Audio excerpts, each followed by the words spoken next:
What's good, y'all? It's Pod.cannion, and I'm back with another review.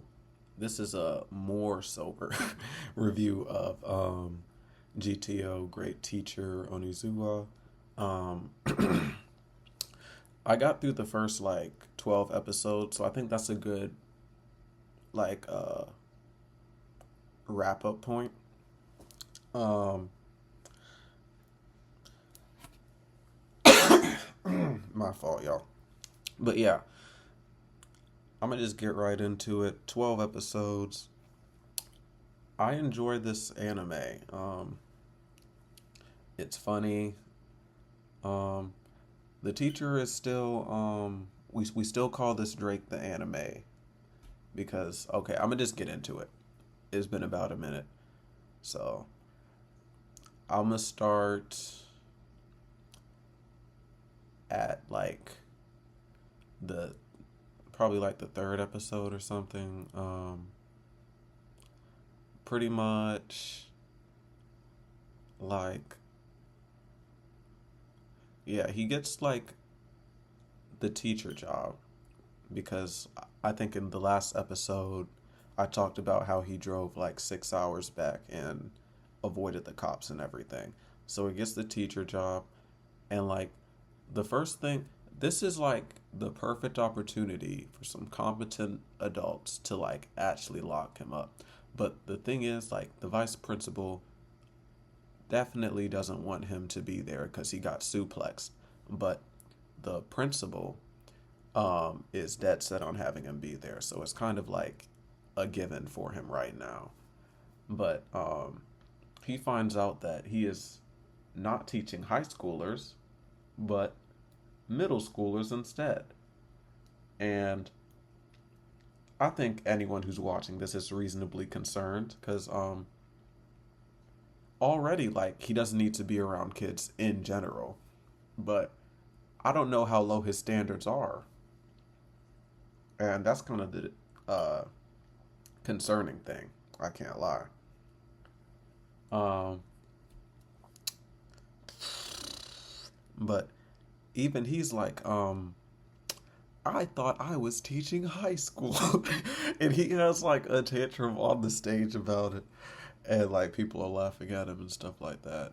Yada yada yada. So he gets his class. Um he thinks it's a bad class because a lot of people got ran out. So he puts on a tough guy act. And they're you shouldn't be smoking in here, all that. So he's am I in the right class? Am I in the right class? They're telling me to follow rules and stuff. But he's oh well, we'll just go throughout the day or whatever. Um, so I'm gonna skip a couple of things, but one of the major things that's well, of course, I think in that same scene you see the meme where he's looking back, he's looking at the chalkboard that. That's one of the first memes that I saw talking about it, and when I see the second meme, the I think I already did the face last episode, but the vice principal, I just know he's gonna be driving and he's gonna have a that's the other meme. That's the other one. But I get one meme, so we're cool off of that. So I'm gonna fast forward for the reason why this class is so notorious and why three teachers have left before him. Um, because yeah, they have you pan to a couple of students where I already know this in anime, when they pan to important people, even if they're not important right away, they're probably going to be important later. So I'm okay, so these are the people who are gonna stand out and stuff. So um there's this one kid who's good with video games, and the teacher has an interaction with him before, so now he's in his class, and the students in the back are already mean mugging the teacher oh yeah, this nigga is cooked, we're gonna get this. But then he sees the student And he's like, "Oh, hey, yeah, glad you're in my class." So like, almost like buddy buddies type talk. So he's like, I'm just thinking from my perspective, oh, he's gonna get got because he's cool with the teacher, and they saw that, so he's cooked. He's kind of cooked. Whoever goes after him. What I didn't expect is that it was gonna be the girls who were bullying him. But hey, bullies are bullies, man. But I'll get to that arc really soon. First, the intersection on why the teachers kept leaving. There is a really good Photoshopper there, right? There's another thing that I should note is that when he gets hired, I think I noted this last episode too because I was gone, but there's actually a female his age there, a teacher his age. Like, please focus on the bag, sir. Please. So, literally, he gets like, there's like a Photoshop of him like having it's like some kinky stuff, and like it's posted all over the school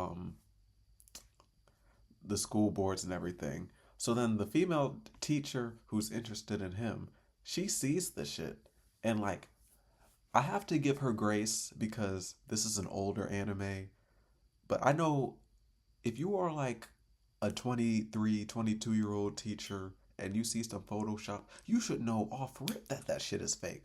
But this is old, so she probably has more grace to not be privy to technology. I give her that. But even still, she seemed like so stupid, and I was just like, that was just my first sign that this nigga probably don't know how to write female characters. But we gonna get to that when we get there. You feel me? Cause he might surprise me. We don't know. But for right now, I was just like, why does she have to be dumb? So then like he's like, no, that's not me. Like it looks like me. Like that's done really good. And then like she slaps him and walks away. So I'm like, damn, somebody's fumbling his bag right now. Now, mind you, he's teaching like middle schoolers. So thankfully, he's not an R. Kelly. He's still Drake. He's still a Drake. There are levels to this freaky shit. Like he's not an R. Kelly, but he's a Drake right now. Because why is your reason for teaching school high school the girl, like, bro, at least college, but fuck. Anyways, so boom. Fast forward, he finds out who did it. It's one of the smart guys. And I'm thinking, like, boom, he's gonna, like, teach him a life lesson or something. No. This nigga finds the guy who posted these pictures everywhere. Before all this happens, he has a field day. He has, like, posts, like, he edits a picture with him and the vice principal. He edits more pictures. So so he gets slapped again or something like that. She's like, I can't believe I can't believe I thought you were a good person, and then like ran away or something like that. And then like I think it took like one of the teachers who had some sense to be like, it's done really well, but we're just talking about how these pictures are obviously fake. And then she was just like, there's just no way. I I'm a fool. Like obviously you are, shorty. Like oh my gosh. But anyways, instead of turning these guys in, saying, no, you shouldn't do that, he gives him some money and some magazines and is like, I can put you on salary because you have a really good thing going on. You have a really good talent. It would be a waste for me to just, what I'm saying, just get you expelled. So why don't you just make some cash and do some stuff that isn't messing up my reputation? Um, and of course edit these. Like what, bro? The dude's insane, bro. But boom, like that's the problem solved. And now he has the one of the main guys who drove most of the teachers away on his side. So it's freaky ass nigga strategic, but he's thinking smart. Now, another thing that this fool has done. Oh my gosh. Well, we'll just get to the next segment. So the very next segment, the video game guy, did he try to? Okay, so he tried to off himself once, like by jumping off a bridge, unalive. You know what I'm saying? He tried to exit the game. um, because the teacher's like living there. Um, so like he'll see like when people are like staying after class late or like it was like a panty thief or something. That shit was strange. Oh my gosh, he kicked that nigga through the window. But then he like went back to his classroom and he saw like goodbye cruel world written on like the thing. So then he's like he's not sleeping in his classroom, he's sleeping in a separate classroom. But for some reason it's like right on the roof and shit. So someone writes that like in the roof thing, and then he just sees the student that was cool with like the video games and stuff about to jump off the roof, and he's like, "Yo, yo, yo, don't you do that? Do you know your brains will go splat?" He's like, "Splat everywhere?" He's like, "Yeah, if you don't want that, just stay right there." So he's like, Why'd you do this and everything like that?" He's like, "Well, I can't let them know I got bullied and everything like that, and especially if they know it's by some girls." But then he talks him out of it, right? Awesome. So then the second time he's about to do it, he gets caught off guard and he's just about to jump. Now, this dude's car has already been wrecked once. I'm talking about the vice principal, by the way, because the vice principal got a new car who we named like Creta, I think. I'm definitely wrong, but hey, is what it is. The car gets messed up. He gets an insurance claim, and then the kid's already about to fall on the car, so the car's cooked either way. But Onizuwa dives in just in time. Gotcha. Boom. And the car is cooked again. And the vice principal has to get on his hands and knees and beg to get the car back. Because, first of all, that man's in a relationship I hope to never be in with my wife or kids to where I have to buy their love or affection or like just like no like it's insane. Like, no, but he deserves it because he's a scumbag piece of shit. But it's like that's probably why he projects all that stuff on the kids. I'm not trying to get too deep or anything like that. So he's just gonna keep this moving. He gets his car cooked again, but the kid is saved. You find out that the kid gets bullied. She like the girls jump him again, and then they strip him naked, take pictures, and say, if you talk to Onizuwa again or anything like that, or tell anyone, we gonna post these all over the school and everything like that. So he's like, you know what, I might as well just exit the game. So that's what he thought until he got saved. So then he tells Onizuwa that. So Onizuwa teaches them a lesson by going to their place,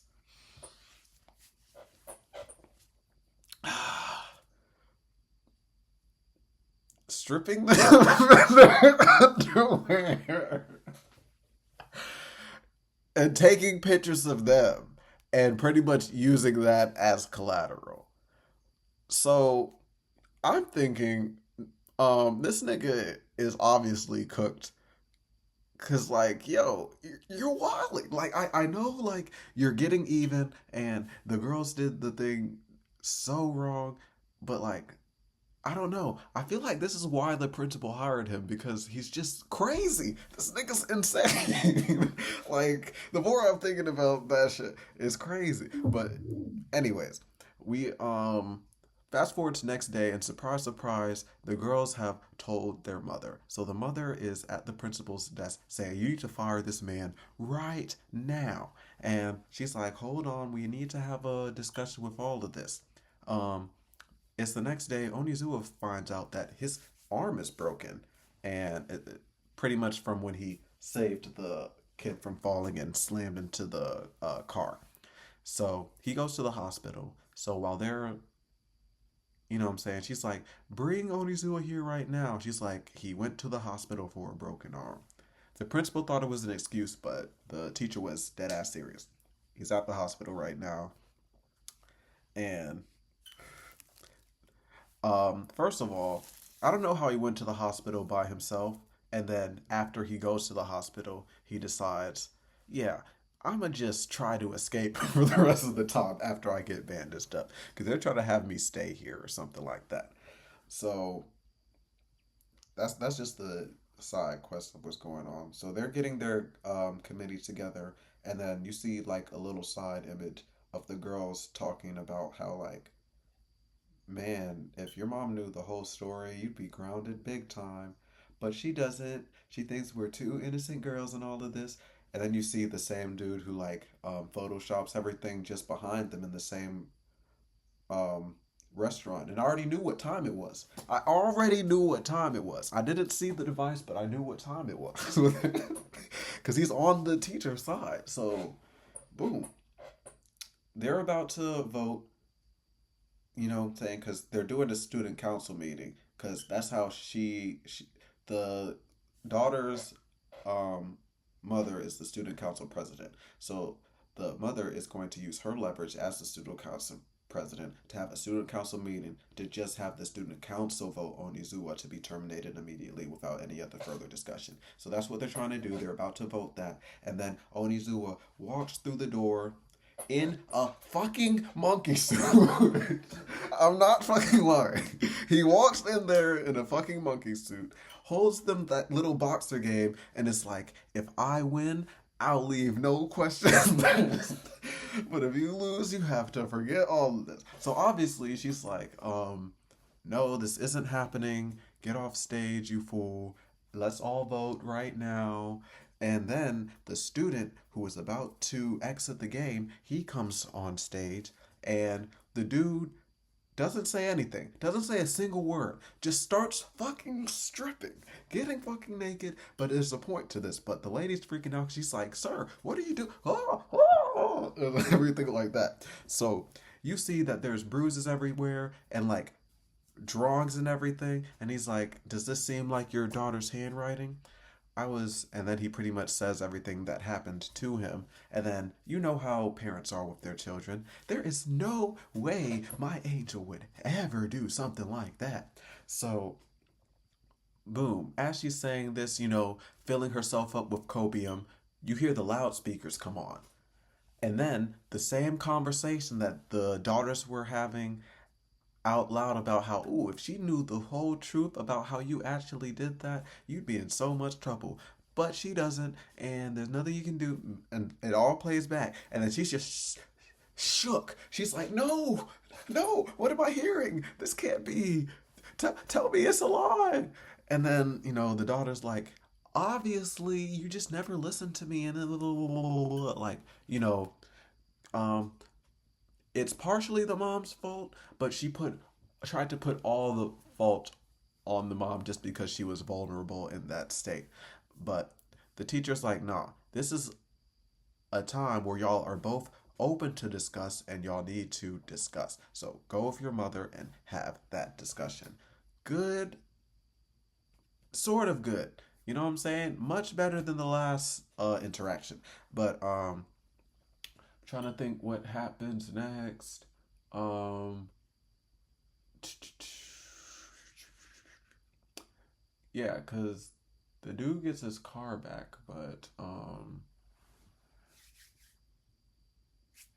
I'm trying to make sure I'm not skipping a scene, but I think we're there where because this whole time that same not the same lady, but the different lady in the class is having like side plots. Because at first she was in cooperation with the glasses guy who does the editing and stuff, who came in clutch last time.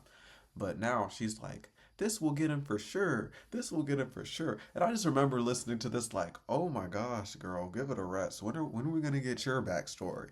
But I feel like that's gonna happen within time. She got to get all that hating out of her system. But she has a plan to where the yeah. So she pretty much has a plan to where she's gonna frame Onizuwa. So she sends one of her dumb friends to put the a bag of panties in his locker. So she's about to put it in the locker. A teacher walks by. She's, you know what I'm saying? Acts like nothing's happening. Goes behind. Boom. Closes the locker. Walks away. She's like, I did it. You know what I'm saying? They kind of insult her, but in a way to where she doesn't really recognize because she kind of actually is a little slow. But yeah, they put their plan into action. Um, I need to mention because these I definitely am skipping some side missions, but they don't really matter. But it kind of matters because it's kind of like a compound L for this one guy. So there's this PE teacher who is definitely strange because he's looking at these high schoolers and he's just saying more laps. Keep running so I can keep looking like strange boy. Like they're just all there's just weirdos everywhere in this school, bro. Like I swear. So he gets a rocket, like a science rocket shot in his face because Onizuwa was messing with it. He's like, yeah, he won't mind. So he is about to be like, no, there's no way you can do that to me. So he's like, oh, look, class is over. He runs away. He chases after him. He's like, nah, there's no way I can let this slide. I'm about to beat him up. And even the vice principal's like, no, there's no way we can do violence. There's other ways we can stop. Like, even the vice principal, but you know what I'm saying? That shows like some good qualities out of him, I guess. But he walks up there and Onizuwa did this shit on purpose, but he walks into the classroom just to see Onizuwa kicking a head off like a wooden thing or something, like practicing karate for some reason. Like, what fucking class does this nigga teach, bro? I've seen this nigga do everything, bro. But he kicks like the head off of something, so then he's like, I challenge you to a swimming match. So then he challenges him to a swimming match. Surprise, surprise, he loses. But the thing that's bad is he keeps on trying to run it back and lose in the same spot. And he gets like an energy drink that he keeps on trying not to throw up. He's like, this will increase my power by 40%. And he still loses. And after every time he loses, you just see Onizuwa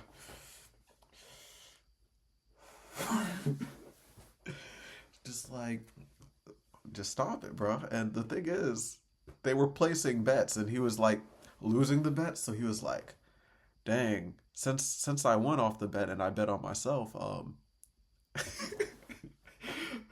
lunch on me." I was like, "Oh my gosh," but oh, that's the other side quest that I was forgetting. Onizuwa like dated one of the bullies' moms. Now, let me explain that. So, there was parent-teacher conferences and everything, but this dude definitely has a mother complex. I will say that. So, he sees his mom and he is blushing. And I'm like, bro, get it together, sir. She's like, yeah, I'm going on a date. He's like, a date? And then he sees his teacher and then he starts freaking out. And she's like, yeah, I'll be back and everything like that. He's like, there's just no way. There's just no way I can let this slide. So I'm gonna just block the whole time. But he loses them, and you know what I'm saying. He starts like spiraling. But then the mom comes back and she is just fine. She's just a little drunk, you feel me? So she sleep on the couch. And yeah. Um he is still spiraling though, because he's like, there's no way that my teacher is dating my mother. Like, there's just no way. So then the next day, he I'm just gonna fast forward to like when he sees like his mom and everything. And like he like pretty much tries to like ride the bike away from Onizuwa. Oh, okay. That's what I'm fast forwarding. He sees them again and he locks him to a machine. He's like, hey, I have another date. He's like, you're not going anywhere with my mom. So he locks him to a machine. He breaks off the machine and brings the machine with him as he's running.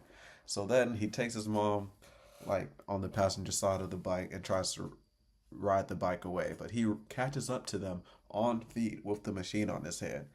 And he's like, give me the key right now. Oh, hey, Hey, hey, this is whatever. Oh, I had a wonderful time last night. He's like, Mom, stop talking to him, please. So then a car, like a big truck, runs around the corner. He breaks, the mom flies off. Him with the machine in his hand, he breaks it off, dives in, saves his mom. Um, and there's something that the mom said that was like definitely facts. She was like, because he kept on like insulting him, and he's like, "You will not do that." Onizu is the type of person who says something and will find a way to go do it regardless, because that is what a man does. And that rung through my soul because that is facts. But anyways, um, boom. He tries to date the mom again because he's like, obviously, there's no man in the house if you couldn't even save your mom from a car accident. So he like puts them through like sort of a test, but not really because they're like trying to like. He's definitely still tight about that. So they go bowling. She has something pop up. So then they ditch him or whatever. So then they're talking crap. They run into some gangs. They're about to get beat up. Onizuwa pops up, and you think he's about to help them, but then he's like, "Oh nah, I don't know these people." He's like, "Why are you talking to me for?" He's like, "Yo, they, can I help y'all jump these niggas?" He's like, "Hey, y'all aren't even creative with these punishments. Like, y'all should push them off the bridge and make them bungee jump." And then they're like, "That's a good idea. Yeah, let's do that." So then they go and do that. And then he's like, "Yeah, a man does something." You know what I'm saying? He pretty much repeats the thing that his mom said in the last episode. And he's like, "If I jump off this bridge, you're never talking to my mom again." So then he jumps off the bridge with the bungee cord, and it's cool. You know what I'm saying? Good little side mission. So now we get to the ladies. We're going all the way back because those were like the little side quests that weren't really too important, but like they're nice to point out. Um, so then yeah, the lady runs away, and I have to point out this scene because it's strange. It's strange. Like the lady runs away, and of course, she runs into Onizuwa. So then she falls on the ground, and he's like, "Yo, are you okay?" Yada, yada, yada. So then there's a silence, and he's like, "Do you mind if I ask you how big they are?" And he's talking about the cheek. Because when she fell on the ground, you know how anime be doing the jiggly animations with every little movement. So it has the jiggly animations with that. And mind you, these are middle schoolers. So this fool, this Drake, is like, "Yeah, do you mind if I ask how big they are?" She's like, "Oh, I don't mind. They're F." He's like, "Oh, wow." She's like, "Yeah, you want to touch them?" So then he was like, don't you have somewhere to be?" And then she's like, "Oh, yeah." And I was just like, oh no, she's a dangerous airhead. Like, that is bad. That is bad. And it just shows, again, badly written female character. I'm just saying. I'm just saying, bro. But boom, they put the plan into action. So they are gathering the stuff. No, not even gathering the stuff. They are pretty much saying, like, "There's a panty thief going around. You need to check everyone's lockers." So then the teacher who got sunned with all those races, he needs a redemption arc. So he's like, "This is my perfect time. Yeah, I'm going to be the one to find it." So then he searches all the lockers, even though the vice principal has another good point compared to the other teacher, which is surprising to me. He says, like, don't you think it would violate the trust of the students if you just went through their lockers? Don't you think there's another way we conduct this? But he bypasses all that. He's like, no, we're going to do it this way because someone's trust has already been violated or whatever. But I think the vice principal had a good point. I feel like he could have tried to, you know what I'm saying, resort other options before just hastily just assuming everything. So they find nothing in the students' locker. So then the people who planted everything, they suggest maybe we should test the teachers' lockers, especially ones who don't have a third period class. Oh, Onizuka's locker is right there. Check his first. So then Onizuka looks suspicious as fuck for some other reason because he doesn't know that the stuff is planted in there. So, but he's like, trust me, I think for everyone's safety, it's best that we don't look in my locker. So like, what are you hiding? What's in there? He's like, just some personal stuff, really. Just don't do it. Just please don't. So then they open the locker and a bunch of dirty clothes fall all over them. And they're like, Onizuka, is this how you should a model student should be keeping up his locker and everything? He's like, I told y'all not to open it. It was obviously dirty, but y'all didn't want to listen to me. So then the gym teacher who's conducting all of these searches, acting, you know what I'm saying, trying to redeem himself. He's like, I need to show you what a real model locker looks like. Cause mind you, the his locker is right next to Onizuka's, and when Onizuka opened the locker, nothing fell out of there but his dirty laundry. So when he opens the locker, he closes it immediately. And he's like, there's just no fucking way. There's just no fucking way. It's impossible, right? So then he peeks through his locker again, and behold, the planted panties are in his locker. So he shuts the locker shut. So then Onizuka and everyone are like, why aren't you trying to show us the locker, sir? And he's like, nothing. The nigga genuinely starts tweaking out and like envisions himself in jail. So he crushes the lock. He's like, oh shoot, I broke the locker. I gotta go and fix this. They're like, why don't you go fix it here? He's like, nah, I gotta do that. And then he's like, I gotta do this my own way, right? But then while he's like trying to walk away, the panties fall out everywhere. And this nigga, guilty. He's just guilty. Not really, but he looks guilty. And yeah. So the plan has failed, according to them, obviously. Once again, Onizuka keeps his job. And the girl who like was set to plant everything, not like the mastermind, she gets exiled for fumbling the bag. So then there's like a couple of episodes where like you just see that everybody talks down to her, everybody does all of this. So then Onizuka's like, you know what?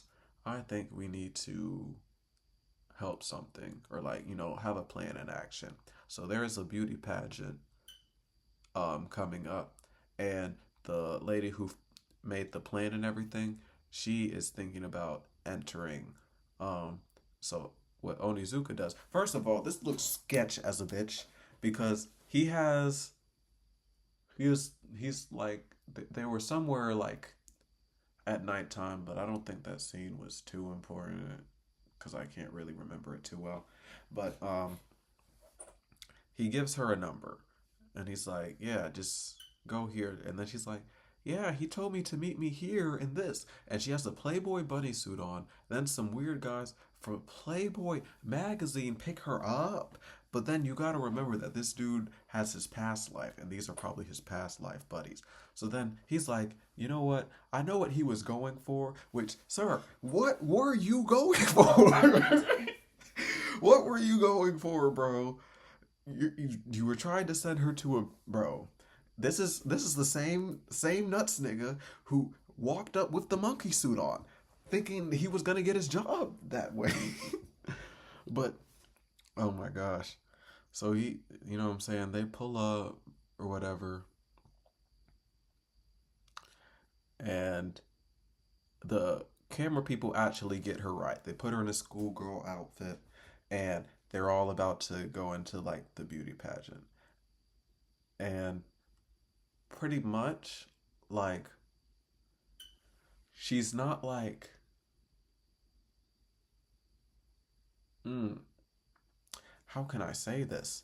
Like she's not bad because like just her being clumsy and like childish like almost completely airheaded is entertaining.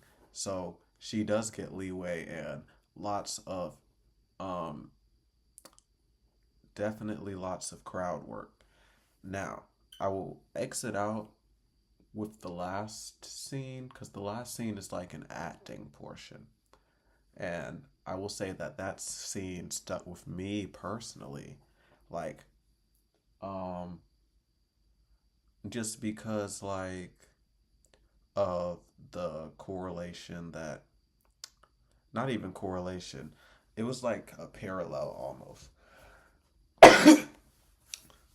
And I'll be feeling this a lot of times where like you'll watch an anime and they'll be saying something from their perspective, but you'll feel the way about a similar you'll feel the same way that they are feeling about a similar situation. And it will almost feel like they are narrating your thoughts out back out at you. You know what I'm saying?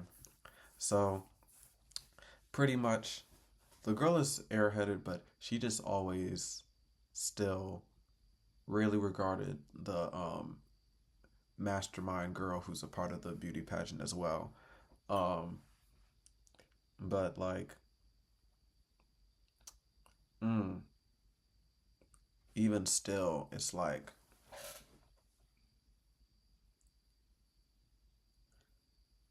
even though like the love wasn't received back, just the genuine um oh my gosh, the genuine appreciation for that person being who they are and being the person they were in your life. And just the fact that she will always be open and hoping that that same appreciation or that same um what I'm saying, love is received back. But even if it's not, even if there is distance, I will always be rooting for that person, for those people. You know what I'm saying? I'll always wish the best for them. And like that's how I feel like about a lot of people.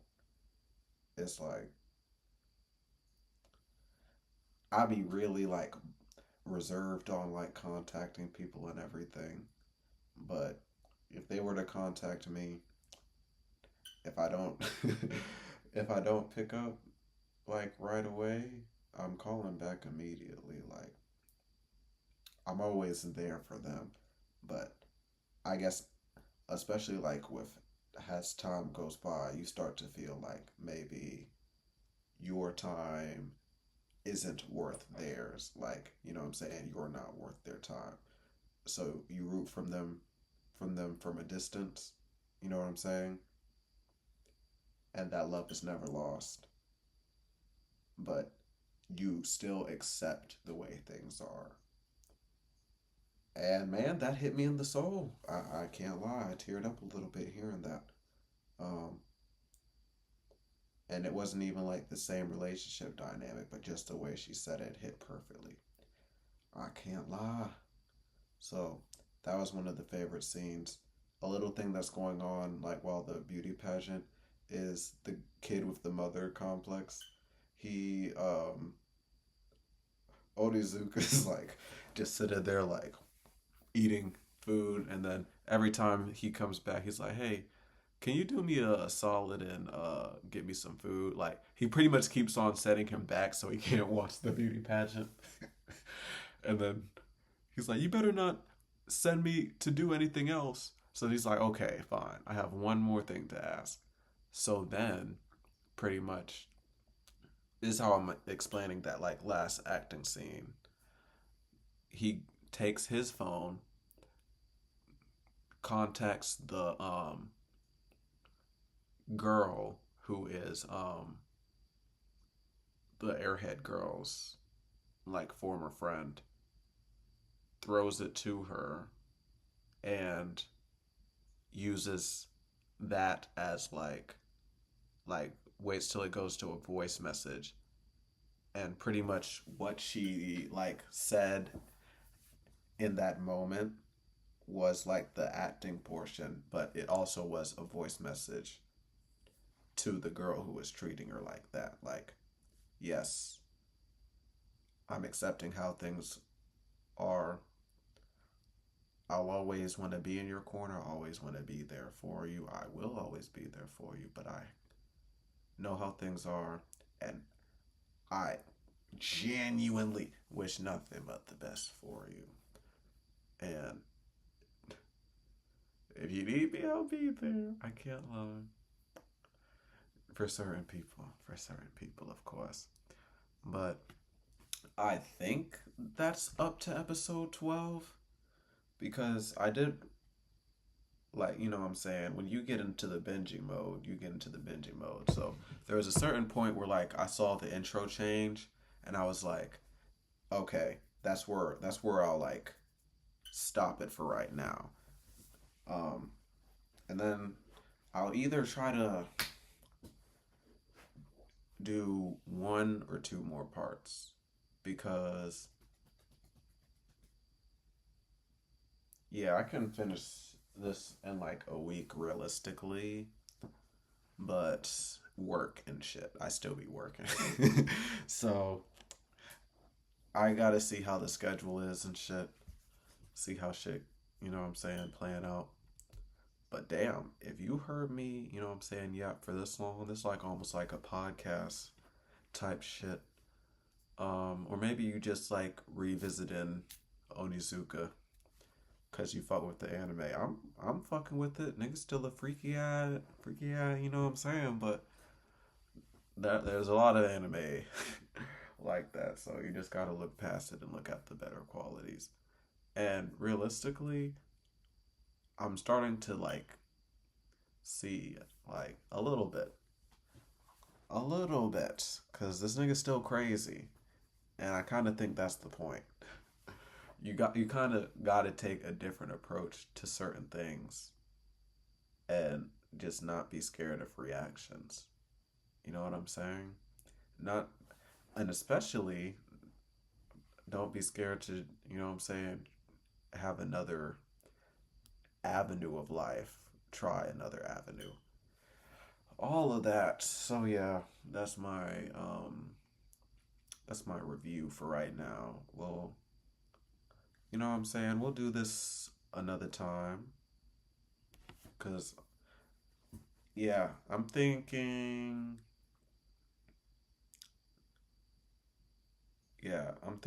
I'll get to cuz there's 43 episodes in all. So, I'll probably wait until episode 30, and then for the last 13, I'll do a video for my thoughts about the whole anime as a whole. I should really just. Mm. So, yeah, for people who like watching this or like make it all the way through, if anyone makes it all the way through, you feel me? I need you to comment this for me. Should I just listen, you know what I'm saying? Watch the whole show, do one final, you know what I'm saying, review, like a recap review, and then a review about how I feel about the show after that?